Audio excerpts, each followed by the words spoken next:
नमस्कार, खबर समय जगत में आपका स्वागत है। मैं हर्षिता जौहरी। आई नजर डालते हैं देश प्रदेश से जुड़ी तमाम खबर। भोपाल अखिल भारतीय ओबीसी महासभा एवं ओबीसी एससी एसटी संयुक्त मोर्चे के तत्वाधान में संविधान संदेश अधिकार रथ यात्रा का शुभारंभ राजधानी भोपाल के रविंद्र भवन से किया गया। ओबीसी के राष्ट्रीय अध्यक्ष ललित कुमार ने बताया कि यह यात्रा 3 चरणों में संपन्न होगी। प्रथम चरण में महाकौशल, दूसरे में विंध्य प्रदेश और बुंदेलखंड के 25 जिलों को कवर करते हुए आगामी 26 नवंबर को भोपाल में एक विशाल महारैली के रूप में संपन्न होगी। इसके बाद यह उत्तर प्रदेश, बिहार, झारखंड, महाराष्ट्र, छत्तीसगढ़ आदि राज्यों से निकलेगी। इस यात्रा का नेतृत्व संगठन के राष्ट्रीय अध्यक्ष ओबीसी ललित कुमार कर रहे हैं। कोरोना काल में सोशल डिस्टेंसिंग का पालन करते हुए सभी जिलों में सम्मेलन कर मुद्दों के लिए जन जागृति कर समाज को महाआंदोलन के लिए तैयार किया जाए। उन्होंने कहा कि हमारी 14 सूत्रीय मांगों को लेकर यह यात्रा निकाली जा रही है। जी, ओबीसी ललित कुमार, राष्ट्रीय अध्यक्ष अखिल भारतीय ओबीसी महासभा। आज से हम लोग अखिल भारतीय स्तर की संविधान संदेश अधिकार रथ यात्रा निकाल रहे हैं और ये यात्रा मध्य प्रदेश में 3 चरणों में होगी। 3 चरणों के बाद 26 नवंबर को इसका समापन भोपाल में होगा। लाखों लोग उसमें होंगे। उसके बाद मध्य प्रदेश के बाद उत्तर प्रदेश, बिहार, झारखंड, राजस्थान, गुजरात, महाराष्ट्र आदि सभी प्रांतों में होकर इसकी अखिल भारतीय स्तर पर इसका समापन हम लोग दिल्ली में करेंगे।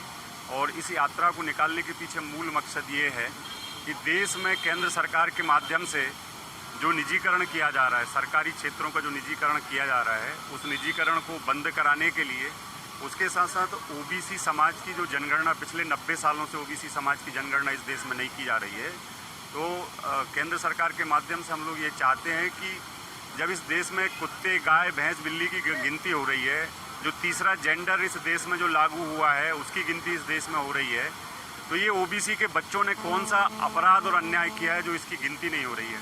लोकतंत्र में, संविधान में जब तक गिनती नहीं होती, संख्या पता नहीं होती, तो भागीदारी नहीं मिलती। ओबीसी समाज के बच्चे और किसान समाज के बच्चों को भागीदारी इस देश में पिछले 90 सालों से नहीं मिल रही है। वो भागीदारी दिलाने का हम लोगों का लक्ष्य है।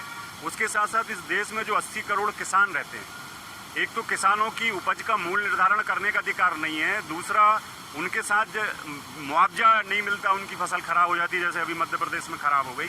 और उसके साथ साथ अभी केंद्र सरकार ने जो 3 अध्यादेश लेके आई है, वो तीनों के तीनों जो अध्यादेश है वो किसान के विरोध में है।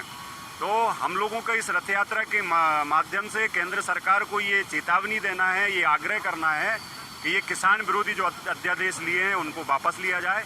और इसके अलावा अनुसूचित जाति की 5वीं और 6ठी, अनुसूचित जनजाति की 5वीं और 6ठी अनुसूची को जो लागू नहीं हुई 70 साल से, वो लागू कराना। हमारे शेड्यूल कास्ट के बहुत सारे बैकलॉग के पद है, रिजर्वेशन एंड प्रमोशन का मामला है, SC ST एक्ट का मामला है, SC ST के बहुत सारे मुद्दे हैं, वनों में उनके अधिकार के मामले हैं, हमारे अल्पसंख्यक भाइयों के बहुत सारे मुद्दे हैं, ओबीसी के मुद्दे हैं, किसानों के मुद्दे हैं।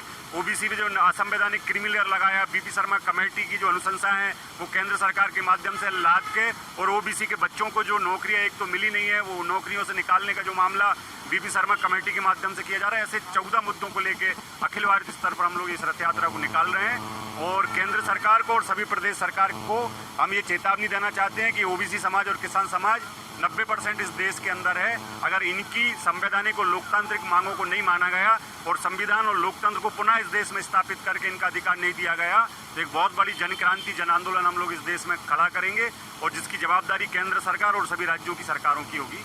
इस उद्देश्य से हम लोग निकालेंगे। खबर समय जगत के लिए संवाददाता शक्ति Bharti, Bhopal. For latest news, subscribe to our channel and press the bell icon.